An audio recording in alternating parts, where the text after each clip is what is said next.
Salut les marques, salut les smarts, bienvenue dans Catch Up. Je suis Ringside et vous écoutez le 23e épisode du podcast officiel des Cahiers du Catch. On va parler aujourd'hui du Monday Night Raw du 26 septembre 2016. Et pour m'accompagner ce soir, mon meilleur ami, Raphaël. Comment vas-tu, Raphaël? Ça va bien. Et toi, effectivement, on ne se quitte plus cette semaine. C'est ça, jusqu'au bout du monde, jusqu'à la fin de la semaine, tous les deux. Presque, presque, ouais. Donc, un Raw qui se déroulait à Cincinnati dans l'Ohio, un état producteur de patates. Et qui démarre avec le champion US Roman Reigns qui débarque au ring et qui va avoir un rematch contre Rusev. Rusev a tout de suite demandé son rematch parce que Roman Reigns a été couronné, vous le savez peut-être, champion US lors du dernier pay-per-view Clash of Champions qui a eu lieu dans la nuit de dimanche à lundi. Rousseff il veut tout de suite son rematch, donc ça commence tout de suite pour le l'opener de Raw.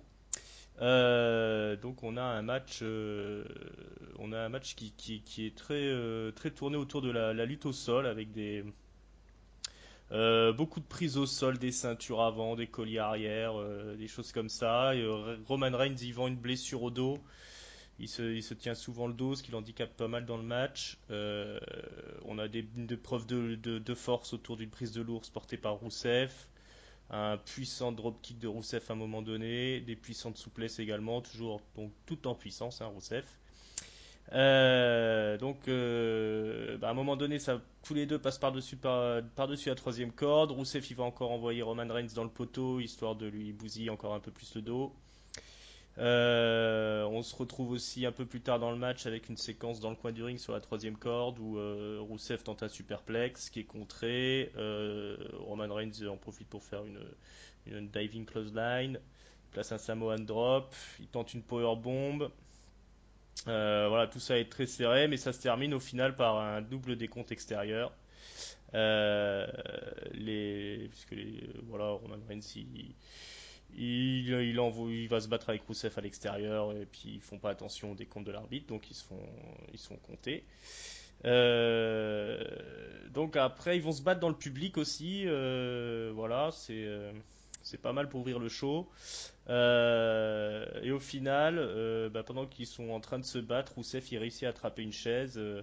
Il agresse Roman Reigns avec la chaise. Mais après, bon, Roman monte dans le ring. Il réussit à placer un spear sur Rousseff. Et donc Rousseff est séché. Roman Reigns, il se met assis sur sa chaise. Il se pavane un petit peu. Et après, on ne sait trop pourquoi, il remet un coup de chaise à Rousseff pour bonne mesure. Donc voilà, un Roman Reigns triomphant, badass, pour une ouverture de show qui est ma foi, relativement sympathique. Je sais pas ce que tu en as pensé, toi, Raphaël. Ouais, alors j'aurais quand même un petit grief. Je sais pas s'ils sont pressés par le temps ou quoi, mais j'ai trouvé ça un petit peu couillon de vraiment la diffusion lance. C'est Reigns qui rentre et on a à peine le temps de comprendre que Rousseff est là. Enfin enfin moi j'ai pas vu l'entrée de Rousseff dans la version que j'ai récupérée. A priori Ouais, il n'y ça a avait pas commencé. d'entrée de Rousseff, il était déjà dans le ring, effectivement. Donc c'est bizarre cette impression de genre comme s'il fallait vite lancer le direct, bon qu'on exploite un petit peu quand même un peu plus posément, même si on n'a pas beaucoup, enfin même si Raw est très chargé, qu'il y a un rematch tout ça, mais sinon cette rivalité se poursuit et c'est plutôt bon hein. Alors on en a parlé hier pour ceux qui vont nous écouter dans le podcast spécial Clash of Champions, mais cette rivalité au long cours, du coup on a réussi plus ou moins, enfin en tout cas moi à oublier un peu ce début laborieux avec des histoires de mariage, de gâteau à la crème et tout. Et là, on est vraiment dans la domination physique, celui qui sera le plus, comme tu disais, plus puissant, le plus violent. Et ça donne des matchs vraiment sympathiques. Bon, est-ce que c'était pas un peu précipité de rebooker un rematch dont on se doutait très bien là qu'il y aurait pas de nouveau changement de titre déjà, mais au moins on sent qu'il y aura encore du beau fight en perspective. T'as pas cité, mais il y a eu une nouvelle petite intervention de Lana qui est montée sur le ring à un moment pas trop ce qu'elle fait. Elle se met un peu à crier et Roman Reigns, ça l'a déconcentré le pauvre. Donc ça, alors il allait placer son spear, je crois, ou son Superman Punch. Ouais, c'est ça. Donc il peut se passer encore des trucs. Moi, je serais pas contre que ça se poursuive encore sur plusieurs matchs et que Rusev regagne puis reperde à la limite. Mais ouais, les deux donnent du bon boulot. Et ouais, j'aime, même si Roman Reigns toujours est celui qui prend le dessus au final, c'est plutôt pas mal. Voilà, ouais, encore un match relativement propre. Après, bon, on est peut-être un petit peu gavé de les voir s'affronter. Du moins que c'est peut-être un peu rapide par rapport au match qu'on a eu il y a 2 jours. Ouais, toi t'en as Que marre de les voir tous les deux? c'est, disons non, dans l'absolu non, mais là c'est un petit peu rapide par rapport au match qu'on a eu il y a 2 jours, sachant qu'effectivement, comme tu disais, il y aurait pas trop de surprises. Il y a peu de chances que Rousseff récupère la ceinture aujourd'hui. Euh, Maintenant, bah, on y reviendra plus tard, mais voilà, j'ai dit que c'était un bon opener de show dans l'absolu, mais en vérité, s'ils avaient voulu être malins, je pense qu'ils auraient ouvert le show avec les cruiserweight. Euh, Parce que du coup, là, le match il passe et puis il est assez oublié. Je suis pas sûr que c'était la meilleure manière de commencer le Raw du lendemain, on va dire, un Monday Night Raw du lendemain. Euh, Oui, C'était. clairement, on peut mettre un peu plus de dramaturgie autour d'un rematch, même s'il était de fait, comme il y a eu changement de titre, il y aurait eu rematch, mais là, un peu rapide. Ouais, ouais, ouais. Puis bon, bon, Roman Reigns invincible, quoi, hein, donc là, on repart sur une reconstruction d'un Roman Reigns. Euh, le Big Dog, hein, comme il l'appelle, le mec le plus balèze du circuit. Ouais, c'est ça. Maintenant, allez savoir pourquoi le mec le plus balèze du circuit se contente de la ceinture US.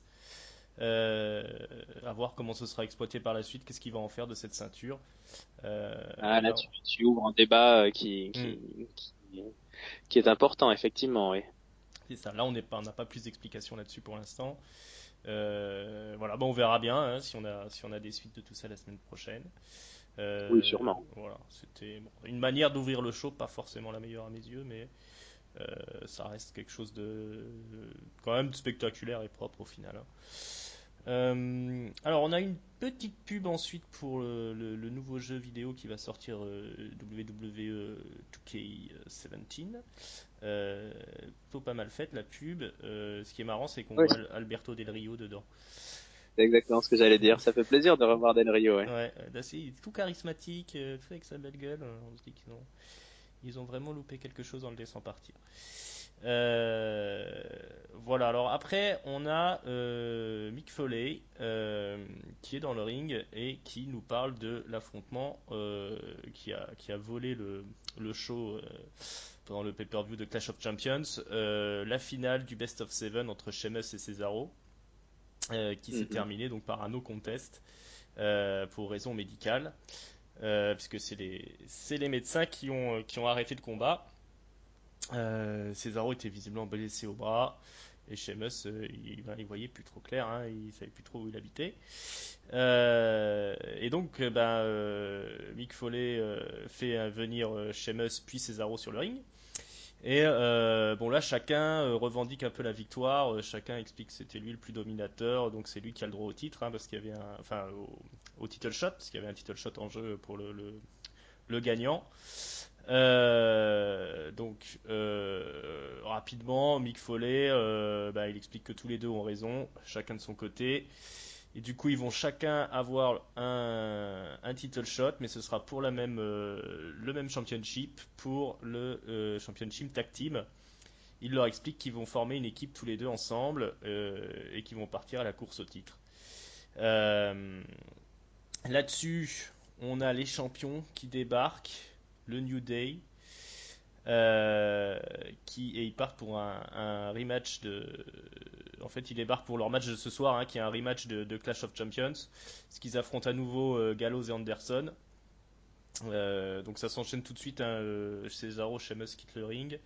Et c'est New Day qui débarque, et ensuite Gallows et Anderson. Bon, on a à peu près un match similaire à ce qu'on avait eu à Clash of Champions entre Gallows Anderson et le New Day. Gallows Anderson, ils sont quand même décidés à pas se laisser faire, hein. Ils reprennent leur tactique d'aller sécher à l'extérieur du ring Biggie, puis ensuite Xavier Woods. C'est Gallows qui s'en occupe à un coup de corde à linge de Bigfoot.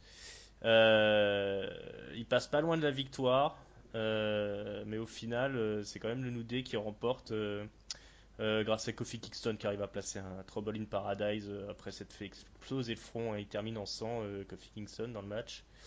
Euh, donc voilà, encore une victoire du New Day. Mais donc, ben, on a maintenant Sheamus et Cesaro qui sont dans la partie. On les retrouve d'ailleurs, Sheamus et Cesaro, un peu plus tard dans l'émission. Il y a Mick Foley qui vient les motiver en quelque sorte dans les coulisses en leur expliquant que leur association elle peut changer la face du catch par équipe. Ça s'est vu par le passé, ils peuvent le refaire. Ils les engueulent, hein, ils veulent qu'ils cessent de se disputer et qu'ils se focalisent sur l'exploit qu'ils ont à accomplir en fait, hein, que c'est quand même une belle opportunité pour eux. Et donc un peu plus tard dans l'émission, on a le premier match de Sheamus et Cesaro ensemble qui affrontent donc deux jobbers anonymes. On donne leur nom, mais je les ai pas notés. Dans le match, hein, c'est un peu concours de beat, hein, on fait des souplesses en montrant à l'autre qu'on est très balèze. Après, c'est l'autre qui fait les souplesses, ça s'engueule. À un moment donné, Sheamus appelle Cesaro pour faire le tag. Puis quand Cesaro arrive, Sheamus descend et dit non, je te fais pas le tag en rigolant. Et puis ça se termine sur Sheamus qui fait des drop kicks aux deux adversaires, alors que c'est Cesaro qui est censé être l'homme légal. Et puis Cesaro est obligé de faire le tomber sur les mecs que Sheamus a assommés. Et puis après, ben, on fait un concours de popularité après le match. Voilà, donc finalement une division tag team qui se renouvelle. Qu'est-ce que t'as pensé de tout ça, toi, Raphaël? Ouais, t'as fait un long packaging là, mais t'as eu raison. Oui, oui.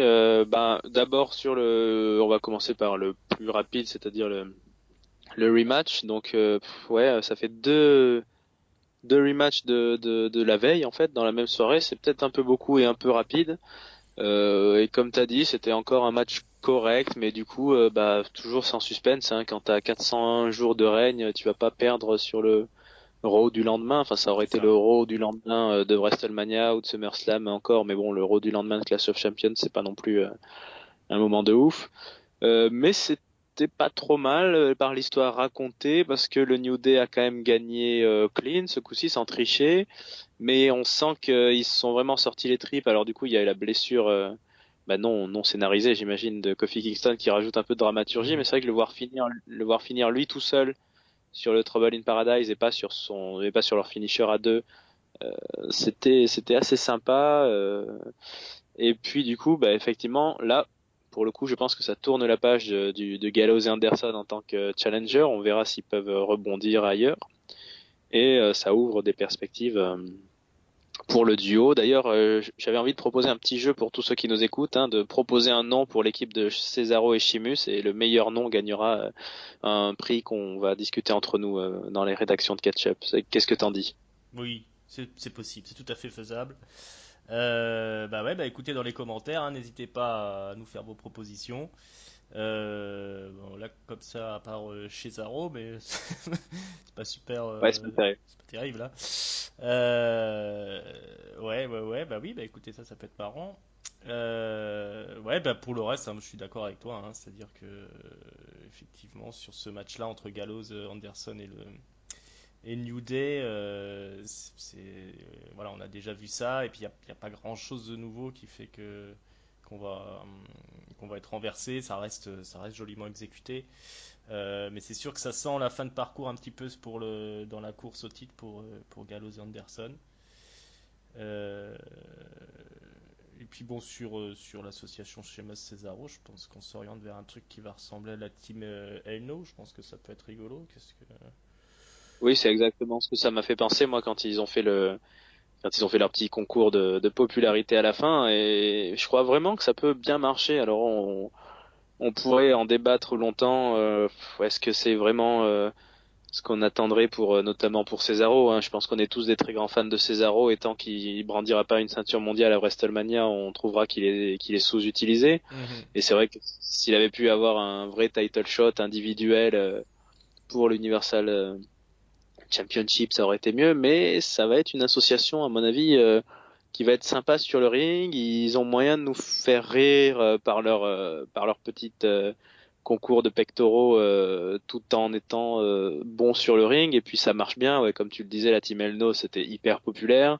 Là il y a un peu bon, Slater Rhino c'est un peu différent, mais c'est aussi deux mecs qui s'associent sans trop se connaître au début. Donc ça marche bien ces associations, et je pense que bah, peut-être que finalement elle est là, l'équipe qui battrait le New Day. En tout cas, il y a moyen à ce que ça soit intéressant à suivre. Ouais, en tout cas comme ça paraît les plus crédibles, hein, pour aller faire tomber le New Day. Alors est-ce qu'on n'a pas Cesaro qui s'embarque dans une carrière, enfin, euh, un peu à la même manière que Daniel Bryan au final, hein. Est-ce qu'ils vont pas le faire passer par les mêmes étapes pour en faire leur nouvelle superstar? Ah bah ça, moi j'adhère. Hein, s'il fait aller, disons 3-4 mois de tag team champion, et qu'ensuite il refeud avec Sheamus, bon ça fera peut-être un peu beaucoup. Hmm. Et après hop, on se retrouve en juin prochain et il gagne le Money in the Bank ou je ne sais quoi pour devenir. Ouais non, c'est. On peut espérer que ça soit une bonne occasion de lui faire de la pop. De toute façon, son meilleur moment de carrière jusqu'à présent, ça reste son équipe avec Tyson Kidd. Donc, Hmm. Ouais, au final, oui, de tout ce qui s'est passé avant, il était pas mauvais en tag team déjà, effectivement, avec Tyson Kidd. Voilà, bah on va voir ce que ça va donner avec Sheamus, hein. Pour l'instant, c'est bien parti. C'est peut-être ce qui avait un des moments les plus intéressants de ce Monday Night Raw, au final. ouais, et on sent que Sheamus, on l'a déjà vu en face, il est pas mal aussi. Donc, il va pouvoir basculer petit à petit, je pense. Mhm. Ouais, voilà, bah, il va prendre un peu de la pop de Cesaro, je pense, au fur et à mesure, hein, comme Kane à l'époque, hein. Mm. Ça va être. Voilà, bah, c'est le genre de type d'association qui a déjà fonctionné. Il n'y a pas de raison que ça fonctionne pas, surtout avec deux gaillards talentueux comme ça. Alors, bon, bah tout ça, hein, on en verra un peu plus dans les semaines qui viennent. Pour ce qui est de la suite de l'émission, bah, on apprend que Seth Rollins est blessé au niveau des côtes. Donc encore une mauvaise nouvelle, hein, pour les pauvres fans de la WWE que nous sommes, encore un nouveau blessé parmi les main eventers. Donc voilà, il montre une image des radios de ses côtes apparemment. Et donc voilà, on apprend qu'il est blessé. Alors un peu après dans l'émission, on va s'attaquer un petit peu à la section féminine. On a Bailey qui affronte une dénommée Anna Feeds, qui a un costume horrible et qui est pas terrible dans le ring. Bon, c'est un match assez rapide. C'est Bailey qui gagne, hein, évidemment.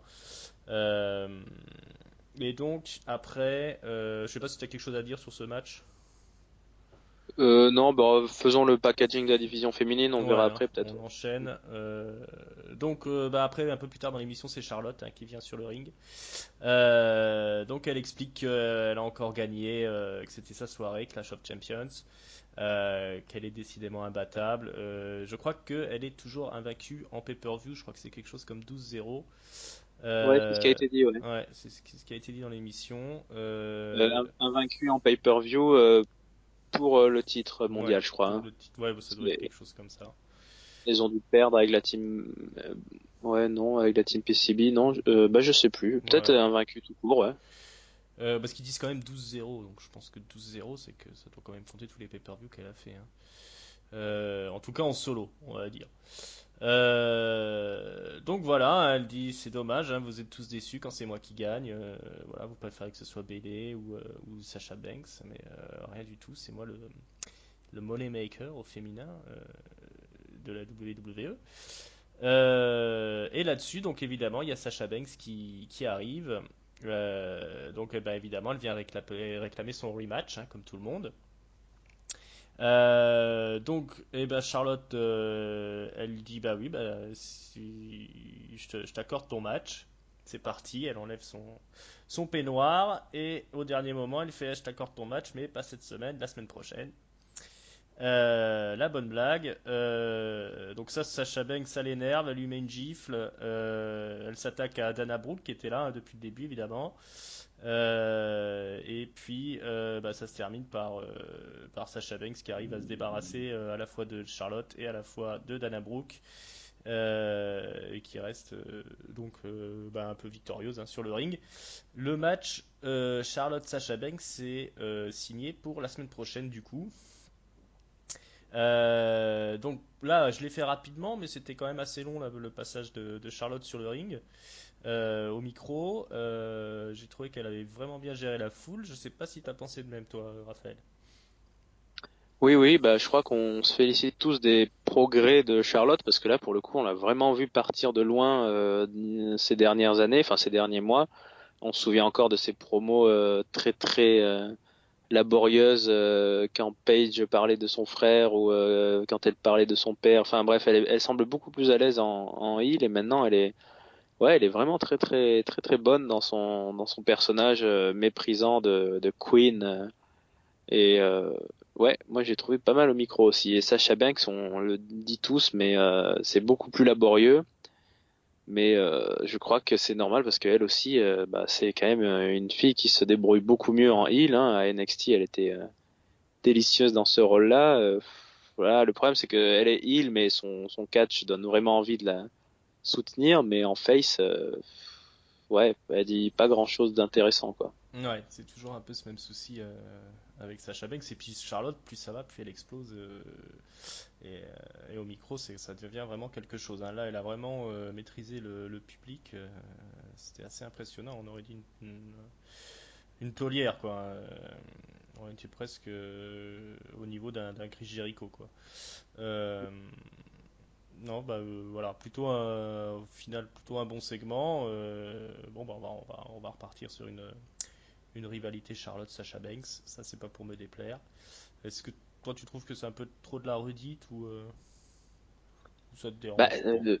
c'est mine de rien. Donc là, avant de parler, je viens de visionner un peu SmackDown. C'est vrai qu'il y a moins de têtes d'affiche chez les filles, mais ça paraît plus homogène. Hein. C'est aussi parce qu'il y a eu un six-pack challenge là où toutes les filles paraissent un peu légitimes pour être des prétendantes, alors que là, Bailey, Sacha, Charlotte, Charlotte, Sacha, Bailey. On n'a pas eu Nia Jax cette semaine. Hein. On sait pas trop ce qu'elle a fait.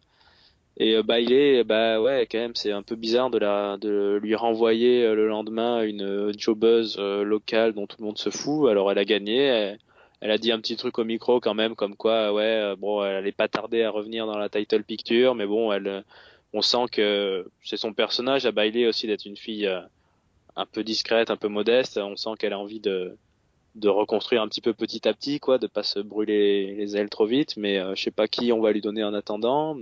Sacha, Charlotte, ça promet d'être bien, mais c'est vrai que de toute façon, il n'y a pas énormément d'autres possibilités, quoi. En attendant, je ne sais pas si je peux encore espérer ou pas un éventuel retour de Page qui a priori reste quand même sous contrat malgré les clivages, mais serait plus ou moins blessé. Non, chez les filles, faut pas que l'une des trois se blesse gravement, quoi. Ouais, c'est sûr. Parce que là, c'est vraiment, on est dans le triangle. C'est un peu réduit. Mais bon, on verra pareil, hein, ce que la suite nous réserve pour tout ça. Mm. Euh, alors, on va passer à la suite. On va enchaîner avec les Cruiserweight, hein, la nouvelle division qui a débuté la semaine dernière. On a deux matchs de Cruiserweight cette semaine. On a un match en équipe avec Rich Swann qu'on avait déjà vu et Cédric Alexander également qu'on avait déjà vu la semaine dernière dans le Fatal 4-Way. Eux sont en équipe et ils affrontent Drew Gulak et Lince Dorado. Donc eux, ils n'étaient pas encore venus à Raw, c'est leur première apparition à Raw. Et ben, ils ont participé aussi, hein, au Cruiserweight classique. Donc bah c'est un du coup là on a un vrai match de cruiserweight. Ça saute dans tous les sens, hein. Il y a du moonsault, il y a des coups de pied retournés, en veux-tu en voilà. C'est un peu c'est Drogulak qui est plus dans le type à faire des soumissions, un catcheur plus technique. Les autres c'est clairement des high flyers. Euh, on a une victoire de Rich Swann et Cédric Alexander. Après un match bien énergique. Je te propose qu'on enchaîne sur le deuxième match, si ça te Oui, dérange oui, pas. oui, on Euh, analyse un peu ensemble. voilà, alors c'est la première apparition de TJ Perkins donc à Monday Night Raw. Il a gagné son match à Clash of Champions contre Brian Kendrick. Il y a une petite interview de lui par Tom Phillips qui est interrompue par Brian Kendrick justement, qui lui explique que la ceinture Cruiserweight, elle a été réactivée, ressuscitée pour Brian Kendrick. Donc TJ Perkins, quelque part, il lui est redevable et ils régleront leur compte incessamment sous peu. On apprendra que la semaine prochaine, ils s'affronteront à nouveau pour le titre Cruiserweight. Ce soir, TJ Perkins, il affronte Tony Nese, The Premier Athlete. Un flyer du calibre de Neville, hein, on va dire. C'est un mec très musclé, mais qui est aussi capable de virevolter dans le ring. Voilà, on est quelque chose comme entre Neville et Apollo Crews, quoi, hein, quelque part. Le match est plutôt bien cool, hein, parce que c'est deux très bons athlètes qui en plus se connaissent pas mal. Ils sont pas mal affrontés dans les circuits indépendants, parce qu'ils étaient tous les deux à la Evolve, hein, ces dernières années. Et c'est la victoire de TJ Perkins, évidemment, et donc sur toujours sa prise de soumission. Et on a eu vraiment quelques très très beaux moves dans ce match-là. Tony Nese, c'est quand même quelqu'un d'assez impressionnant. Qu'est-ce que tu en as pensé, toi, Raphaël? Alors déjà, ça commence fort hein, quand même avec deux matchs cruiserweight. Hein. Moi, je m'y attendais pas spécialement. Ça occupe vraiment du temps d'antenne de Raw. D'ailleurs, on notera au passage qu'il y a eu donc un premier match, puis d'autres segments, puis le deuxième match, et qu'à chaque fois, ils changent les cordes parce que la division cruiserweight est auréolée d'une couleur violette. Donc du coup, ils se font chier deux fois à changer les cordes, ou je sais pas trop comment ils font, mais Ouais, c'est bon. étonnant ça. Je sais pas quel Et logiciel fait. oui, oui, bah si, il y a des segments micro, là, enfin backstage, mais du coup maintenant à chaque fois quand on verra un long segment backstage, on se dira ah ils sont en train de préparer, ça va être les cruiserweight après. Ouais. Mais Ils sont en train de changer les cordes, c'est rien. ouais, bah si on parle un peu des deux matchs, donc le premier, moi j'ai trouvé ça, bah de toute façon les deux j'ai trouvé ça assez bien. Le premier était vraiment sympa, l'équipe gagnante, là, Alexander et Swan, je les aime bien et j'ai l'impression qu'ils sont déjà pas mal populaires. J'ai moins noté les deux autres. Moi, j'ai un peu du mal avec les luchadors parce que j'aime bien les expressions faciales dans le catch et comme ils sont toujours un peu masqués, donc un peu austères, c'est communique moins, je trouve. Ouais, ça c'est pas faux, hein. C'est un problème ça Mais dans la lucha ouais, libre. Mm. mais c'était pas mal. Alors je me demande quand même sur le long terme, est-ce que à force tous ces débuts de match où il y en a un qui veut faire une clé de bras, l'autre qui passe par-dessus, par-dessous, hop, là ça se projette dans les cordes, ça c'est un peu un des classiques des cruiserweight, mais est-ce que ça risque pas de lasser? Et on va parler un peu du sujet qui fâche, parce que dans le deuxième match, on a quand même eu une bonne période du combat qui a été un peu rejetée par le public, qui s'est mis à scander le nom de CM Punk puis de Randy Savage. Donc c'est que ça n'accroche pas trop. Alors certains critiqueront véhément le public. Moi, je suis plutôt à me dire que c'est que la WWE a pas trop réussi à les accrocher quand même, à les emporter dans l'histoire là sur ce moment-là. Est-ce que TJ Perkins s'est vraiment bien présenté? Il a l'air populaire, mais là ça a pas trop marché quoi dans la foule, j'ai trouvé. Je sais pas, t'as eu comme moi le même Eh ben, ressenti, non? c'était ce que je me demandais, parce que, bon, là, j'ai fini de le regarder il y a pas très longtemps, il y a quelques minutes, le Monday Night Raw, et effectivement, au passage des Cruiserweight, j'entendais bien qu'il scandait des choses, j'ai bien cru comprendre qu'il scandait Randy Savage, et donc avant, il scandait CM Punk, d'accord, donc effectivement, il y a une bonne partie du public qui est sorti du match au final, hein. Euh, donc ça, bah, moi, je pense que le gros problème, c'est qu'il ne devrait pas placer les matchs comme ça en milieu de carte. Ça se place en début de match, des matchs de cruiserweight, en début de show, hein, en fait, hein, pour ouvrir le show, hein, au lieu d'avoir placé ce rematch pour le titre US là, entre Reigns et Rusev, puis après enchaîner sur un rematch des tag teams. Clairement, ils auraient dû ouvrir le show avec les cruiserweights. C'est fait pour ça, les cruiserweights, pour ouvrir le show, pour chauffer la salle. Parce que je pense que pour toi, qui les connais pas, par exemple Lindsay Dorado et c'était Drogula qui était là, je pense que t'as pas forcément dû te rendre compte un peu de comment dire du charisme qu'ils peuvent avoir et tu peux peut-être pas les voir autrement que des jobbers de luxe un petit peu les deux là sur ce match-là. Ouais, ouais, c'est sûr qu'ils en ont. Du coup, pour ceux qui n'ont pas vu le Cruiserweight classique, il y a beaucoup de monde là qui a été signé quand même. Hmm.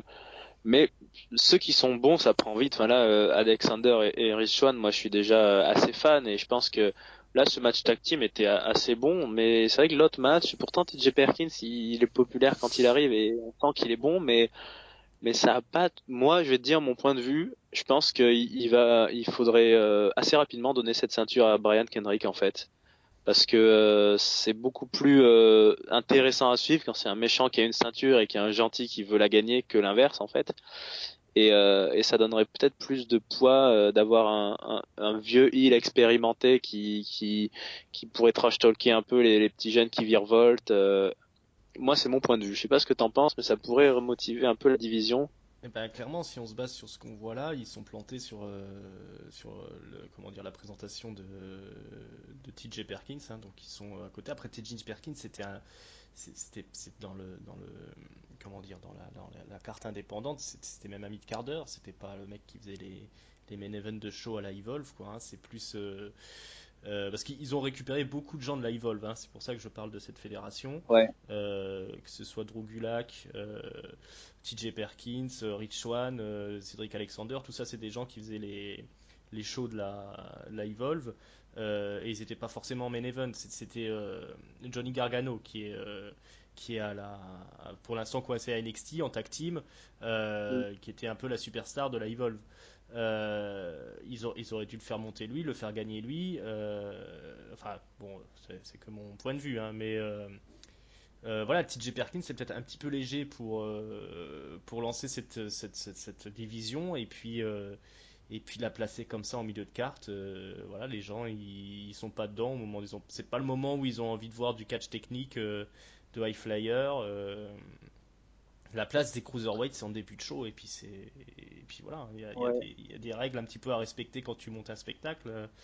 Voilà, je pense que là-dessus c'est pas faux. Et après, effectivement, ça perdrait rien du coup de faire gagner Kendrick, récupérer la ceinture, un mec que les gens connaissent, et puis essayer de monter une espèce de storyline dessus. Mais malheureusement, qu'ils feront débarquer comme ça des catcheurs à la va-vite, quatre d'un coup, et puis derrière rien de spécial, pas de storyline spéciale, les gens vont pas trop s'intéresser à ça parce que ça reste quand même un catch qui se démarque du catch classique.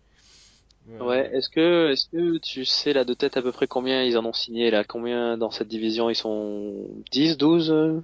bah, je crois que du coup on doit atteindre la douzaine. Je me souvenais pas qu'ils avaient signé Drew Gulak. J'étais étonné de le voir. Mais ouais, je pense on doit bien atteindre une petite douzaine là du coup, hein, mais Ouais, je pense qu'il va y avoir de même voir un peu l'écrémage de plus. toute façon, hein. Ouais, bah après je sais pas s'ils veulent faire deux matchs par soirée. Il y a de la place. Ils sont aussi à main event, hein, les Ouais, cruiserweight en fait, sûrement. hein. Donc il y a de la. Ouais, S'ils les ont signés, après on verra bien.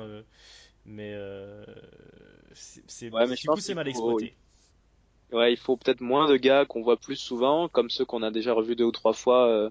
Hmm. Voilà, on voit bien les divisions féminines ou tag team, ça tient sur 4 ou 5 personnes. Là, il y aurait 6 ou 7 non. C'est vrai que 12, ça fait beaucoup. Hmm. Ce qui serait sympa, peut-être, je sais pas ce que t'en penses, ça serait un petit à Survivor Series, un petit elimination match avec 5 cruiserweight contre 5 cruiserweight. Oh, oui, bah Ça ça pourrait, donnerait quelque chose d'assez sympa ça, hein. Mais en ouverture de show, voilà.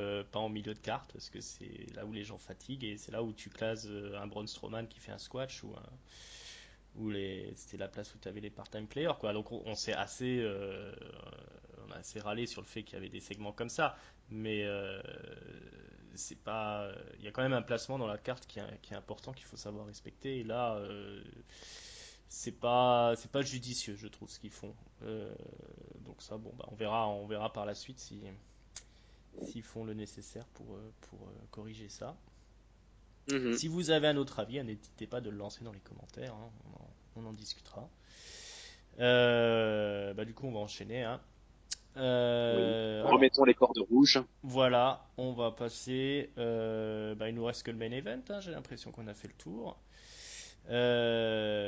Donc, on va revenir. Alors, il y a eu un passage où on a vu Triple H qui venait bah, voir Stephanie McMahon, hein, son épouse. Donc, il sort de la voiture, mais il rentre dans la voiture tout de suite, et puis on n'en verra pas plus. Non, Euh, ça c'est. Je te permets, enfin, je sais, t'as peut-être pas suivi, c'est un extrait de WWE.com qui a été filmé à la fin de Clash of Champions en fait. Ah, d'accord. C'est pour Donc ça, je me disais, je comprenais voilà, pas. c'est quelqu'un a filmé, donc en gros, bah, le mari qui vient chercher sa Donc, femme à la sortie du travail, quoi. C'était. ils sont encore ensemble. Étonnant. Oui, bah Euh, alors, vas-y, continue à raconter, mais je trouve ça très drôle. Vas-y. alors, pour la suite, qu'est-ce qu'on a? On a bah, Mick Foley qui va se faire enguirlander par Stephanie McMahon. Euh, voilà, ben, elle lui explique que ben, qu'est-ce qui. C'est lui qui était censé protéger le main event, etc. Il a pas fait son boulot et clairement elle le critique sur son professionnalisme. Elle l'engueule sévèrement et puis ben, il a pas trop de répartie sur ce coup-là, le pauvre Mick Foley. Et ensuite, on se retrouve un peu plus tard dans le show avec Seth Rollins. Je vais avoir du mal à le dire lui jusqu'au bout. Donc c'est Rollins qui rencontre Mick Foley. Donc ben, lui, Rollins, il est parti pour aller ruiner le highlight reel de ce soir, hein, qui est tenu toujours par Chris Jericho, qui reçoit Kevin Owens, son meilleur ami, mais Mick Foley, donc il empêche Rollins d'aller ruiner le show. Il explique il n'y va pas, je sais ce que c'est, t'es pas apte à combattre, donc retiens-toi. Ce qui énerve Rollins, qui dit un peu concrètement que Mick Foley, c'est la marionnette de Stephanie McMahon. Et donc, ben, on va arriver au main event. Donc, le main event, c'est le highlight reel. Chris Jericho qui reçoit le champion de l'univers, Kevin Owens. Alors, on a une petite référence à Ashton Kutcher et Danny Masterson, Dennis Masterson, si je dis pas de bêtises, son meilleur ami. Donc qui via Twitter bah, ont relancé Kevin Owens, pardon, Chris Jericho qui avait parlé sur eux il y a quelques semaines, en les traitant de ringards un petit peu, hein, de rebut des années 90. Et donc la semaine prochaine on les aura à Raw, ils viendront s'expliquer avec Chris Jericho. Voilà, donc là-dessus, Chris Jericho, il enchaîne, il nous explique que Rollins est encore une fois blessé. Il dit bravo parce que lui, Y2J, de toute sa carrière, il a jamais été blessé. Et Chris Jericho, pardon, c'est Rollins en un an et demi a déjà été blessé 3 fois. Et donc, bah, il fait venir son invité, Kevin Owens. Bon, bah, tout ça est bon enfant, hein. Il parle du prix du Geritron qui coûtait quelque chose comme 15 000 dollars il y a 5 ans. Kevin Owens, il se fout un peu de la gueule de Cincinnati, qui est la ville de Dean Ambrose. Il explique qu'il est le main event. C'est lui qui a blessé Seth Rollins. Et il explique que c'est le karma si Rollins s'est blessé, parce que Rollins il a blessé beaucoup de catcheurs par le passé. Il a blessé par exemple John Cena, il a blessé Sting, le Hall of Famer, et Finn Balor. Donc c'est en quelque sorte l'homme le plus dangereux de la WWE et Kevin Owens a éliminé l'homme le plus dangereux de la WWE. Donc c'est désormais Kevin Owens l'homme le plus dangereux de la WWE. Et on a alors Rollins qui débarque quand même, malgré les conseils de Mick Foley. La foule est en feu, let them fight, let them fight. La sécurité débarque, Mick Foley débarque, on ramène Rollins dans les vestiaires. Donc là, l'équipe Jericho jubile.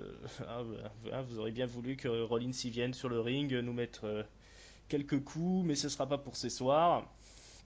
Et là-dessus, on a, à la surprise générale, la musique de Soft qui retentit, la Team Soft, et c'est Enzo et Big Cass qui débarquent. Euh, eh ben, ça commence à se bâcher avec Chris Jericho. Voilà, vous n'êtes pas vraiment les meilleurs amis du monde. Qu'est-ce que tu fais avec ta liste, Jericho? Parce que Jericho était venu avec sa liste, encore une fois. Euh, et là, il y a un échange bizarre où euh, Chris, Big Cass, il dit qu'est-ce que tu fais là, Jericho, t'es quoi avec ta liste et le Père Noël? Tu donnes des bons points. Et Jericho lui dit bah ouais, ça se trouve, je suis le Père Noël et puis je vais venir m'asseoir sur tes genoux. Alors là, il y a un petit moment de flottement. Big Cass qui lui fait qu'est-ce que tu dis? Tu dis que tu viens sur mes genoux. Déjà, normalement, c'est les gens qui s'assoient sur les genoux du Père Noël. Comme d'habitude, Chris Jericho, il fait le gars qui a rien dit en fait, hein, quand on lui demande de répéter. Il dit non, moi j'ai pas dit ça, j'ai dit que j'allais te taper. Après, c'est Kevin Owens qui s'énerve. Il dit là, je vais venir vous, c'est moi qui vais m'occuper de vous. Et au final, hein, on apprend qu'il y a un match qui a été signé entre la Team Soft et Jericho. Et c'est ce qui va constituer le main event. Ça va être un match assez classique où Enzo va se faire malmener pendant quasiment tout le match, jusqu'au hot tag où Big Cass rentre dans la partie. Il fait un peu le ménage, mais il finit dans la précipitation par passer sur la troisième corde après un Bigfoot. Il y a Enzo qui arrive quand même à exécuter un joli diving DDT sur Owens pour un compte de 2, mais Owens se relève, il lui met une corde à linge, une powerbomb, et c'est la victoire de Kevin Owens. Voilà, donc un main event qui était plutôt sympa, je trouve, au niveau du match final. Qu'est-ce que tu en as pensé, toi, Raphaël? Le match en lui-même était pas mal, ouais. Bon, c'est un peu un classique hein, de Soft avec effectivement Enzo qui en prend plein la gueule, hot tag, etc. Non, c'est pas trop mal. On a déjà eu, on va pas se plaindre, on a déjà eu 2 rematchs le même soir de ceinture. Donc là, voilà, c'est le lendemain du gros pay-per-view. On temporise. Il y a une affiche de gala entre une équipe tag team très populaire, mais qui apparaît individuellement moins forte que le champion de l'univers qui gagne, ce qui est assez logique. Bon, je pense qu'on imagine que tout ça a été booké un peu précipitamment si Rollins s'est blessé. D'ailleurs, j'avais une question, est-ce qu'on sait combien de temps ça va lui prendre là, cette blessure aux côtes? Parce qu'ils ont dit cette semaine il peut pas catcher, mais est-ce que c'est un petit truc de une semaine ou est-ce que ça durera J'ai tu sais pas du tout d'informations là-dessus. Je ne, je ne Ouais, saurais pas te dire. ouais, vu comment c'était scénarisé que Rollins était là et tout, à mon avis, c'est pas un truc très long qu'il a dû avoir. Hein. C'est si des vertèbres froissées, je crois, ça dure pas très longtemps, non? Je sais pas s'il y a des Ouais, je médecins pense parmi nous. pas, sinon il serait resté effectivement au repos, hein, parce que là il vient quand même jusque sur le ring, donc je pense qu'il est pas. Effectivement, ça doit être quelque chose d'assez bénin, hein. Ouais, donc voilà, non, c'est pas mal le match, voilà, match de gala. Moi, j'aime bien quand entre le pay-per-view qui vient de se finir et le prochain, on prend quand même le temps de faire un peu une pause et de construire les choses. Quand le lendemain, quand le Raw du lendemain du pay-per-view, on sait déjà l'affiche. Bon là, on la devine, mais quand tout est déjà booké et qu'il n'y a plus qu'à pendant 4 semaines se renvoyer la balle, ça me saoule un peu. Donc là, il va y avoir une petite construction. Moi, j'adore la Jericho List. Enfin, il a été excellent là, à marquer tout le monde, le public, le caméraman qui le filme pas sur son bon profil, sur la liste. Donc, il a un bon personnage de heel comique, mais qui à la fois, dès qu'il faut se battre, ça reste Chris Jericho. Donc ouais, je suis d'accord avec toi, c'était pas mal. Après, si on revient un peu en arrière dans le show, moi j'ai bien aimé le savon de Stéphanie parce que toutes les critiques qu'on a faites dans le podcast sur Clash of Champions, et ben ils ont réussi à trouver une réponse. Alors c'est peut-être un peu tard, mais voilà, on se disait pourquoi ce bordel là dans le main event avec ce ref bump, cet arbitre qui arrive pas, Stéphanie qui est obligée de le faire. Et ben en fait, on a la réponse. C'est parce que semble-t-il, Mick Foley était trop occupé à aller voir comment allait Cesaro et Sheamus ce soir-là. C'est lui qui aurait dû donner l'ordre à l'arbitre d'arriver plus rapidement. Stéphanie est pas contente, donc bah finalement ça retombe sur ses pattes et c'est quand même assez rare dans le catch qu'ils arrivent à trouver une logique à un fait qui nous paraît un peu bizarre là. C'est ces ref bump et ces histoires. Donc c'est pas mal. Et puis ouais, moi je commence à avoir pitié là pour Mick Foley. On a envie de lui faire un câlin en disant allez, c'est pas grave. On a l'impression qu'il allait s'effondrer en larmes. Je sais pas ce que t'en as pensé toi. Ouais, effectivement, ça clarifie un peu la situation entre Mick Foley et Stephanie McMahon qui commence à montrer son vrai visage. Du coup, on se prend d'affection pour Mick Foley. Du coup, ça fonctionne plus, hein, les trucs sont un peu plus clairs.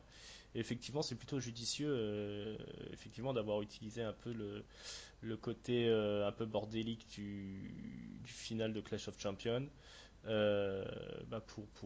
pour être recyclé dans la rivalité toujours autour du GM d'Euro et du titre universel. Ouais, non, je suis plutôt de ton avis sur tout ça, hein. Effectivement, c'est plutôt bien géré. Ouais, voilà. Après, c'est vrai que le coup de Mick Foley et Seth Rollins qui vont dire ouais, on a vu sur www.com que y a Triple H qui est venu te chercher et tout. Bon, enfin c'est un peu ridicule quoi. Je veux dire, ils sont mariés femmes depuis des années. On sait bien qu'ils n'ont pas divorcé, donc personne. Triple H semble ne pas vouloir venir expliquer son geste de trahison envers Rollins, mais enfin, pour moi, c'est pas du tout un Mhm. scoop de voir que Stephanie et Triple H se parlent encore. Elle l'a dit d'ailleurs plusieurs fois les Raw précédents. Triple H ne veut pas venir s'expliquer, donc bah allez, on continue comme si de rien n'était, voilà. Mais bon, voilà. Tiens, c'est fou. Elle embrasse son mari et il vient la chercher dans la limousine. Bon, je trouvais pas ça. Ouais, bon, so what quoi. Ouais, il y a quelques segments qui sont placés pour placer des segments pour que le show fasse 3 heures, hein, j'ai l'impression. C'est des petites choses qui servent à rien qu'on pourrait passer, mais bon, ils aiment bien étirer le truc en longueur. Voilà, pour le reste, oui, bon, sur le match final, effectivement, comme j'ai dit, moi je trouvais ça plutôt sympathique. On a eu un Kevin Owens qui était bien méchant, bien trash talker, Y2J qui était toujours très, très bon dans le ring et puis toujours très bon au micro, hein, là, la petite séquence highlight reel, c'était plutôt réussi, c'était plutôt marrant. Enfin, je sais pas, tu trouves ça marrant toi aussi, je pense que j'ai vu quelques personnes qui trouvaient ça un peu lourdingue, mais Ouais, non, moi pour moi j'aime ça bien, oui, fonctionne oui. toujours, hein. Mm. Et puis Enzo et Big Cass, ils ont bien tenu leur rôle, hein. Moi, je les ai trouvés bien à leur place dans le main event. Donc du coup, je suis parti sur une touche plutôt positive, alors que j'avais trouvé le reste du show assez mou, et puis notamment le fait que ça fonctionnait pas au niveau des cruiserweights, je trouvais ça un peu dommage.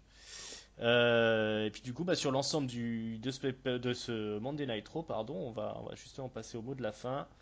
Le top, le flop, la note. Je t'en prie, dis-moi, qu'est-ce que tu as topé, qu'est-ce que tu as floppé, et puis quelle note tu vas mettre? Oui, alors bah c'était un Raw pas trop mal, mais bon, un lendemain de pay-per-view. Alors moi le top, c'est pas un moment particulier, donc je sais pas si j'ai trop le droit, mais je dirais l'absence, enfin la disparition de segments un peu pourris. Donc on a eu ni Braun Strowman, ni les Primetime Players, ni Bo Dallas contre un jobber. Donc je suis assez content que ça ait disparu. Ça Donc on t'a va pas dire manqué. ça va peut-être revenir. Effectivement, comme tu disais, ça a été les cruiserweight à la place, donc du coup c'est au moment un peu creux du timing du show, c'est peut-être pas le meilleur moment. Mais ouais, je préfère quand même largement qu'il y ait 25 minutes de cruiserweight en deux matchs que ces segments-là, parce que bon, peut-être à la limite Bo Dallas est sauvable, mais ni Braun Strowman ni les Primetime Players pour moi n'ont un niveau intéressant pour rester à la WWE. Donc ouf, ils sont plus là, peut-être Mhm. momentanément, mais bon on verra. Donc ça va, bon ça fait un mini top, mais c'est la chose principale. Euh, Dans les flops, ouais, moi le truc qui m'a le plus gonflé, c'est ces rematchs très très rapides, enfin, Ouais. qui arrivent très vite sans que on nous l'explique. Bon, Reigns, Rousseff l'aurait demandé dès le lendemain, ok. Donc lui, il y a droit. Pourquoi le club y a droit? Parce qu'ils ont perdu sur une petite triche la veille, mais bon, on aurait pu nous le signaler. Donc c'est un peu trop rapide. Et du coup, j'ai bien aimé le show, comme tu as dit, avec une fin vraiment bonne et quand même les matchs étaient assez bons, hein, les 2 matchs pour les ceintures, même si malgré le fait qu'ils soient trop rapides, c'était assez sympa. Donc je vais dire 3 sur 5. Ok. Eh ben, sur la note, déjà, je vais te suivre, hein. Je vais mettre un 3 aussi. Pour les flops, je vais mettre la place des cruiserweight dans la carte. Euh, pour moi, ça, c'est vraiment pas la bonne façon de faire. Et pour les tops, je vais mettre la Team Soft pour pas mettre KO pardon, Kevin Owens et Chris Jericho. Je vais mettre la Team Soft parce que je trouve, comme je disais tout à l'heure, qu'ils ont bien tenu leur rôle et ils ont ce qu'il faut, je trouve, pour traîner dans les coins du main event.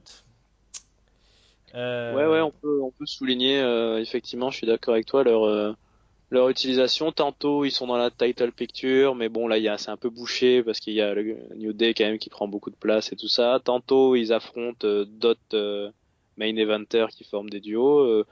Ils sont mis un peu à toutes les sauces et hmm, puis comme ils ont un peu ce gimmick de mecs qui, en gros, ils aiment bien trash talker, ils aiment bien la baston. En gros, on les appelle, ils viennent, ça passe. ouais, ouais, ouais.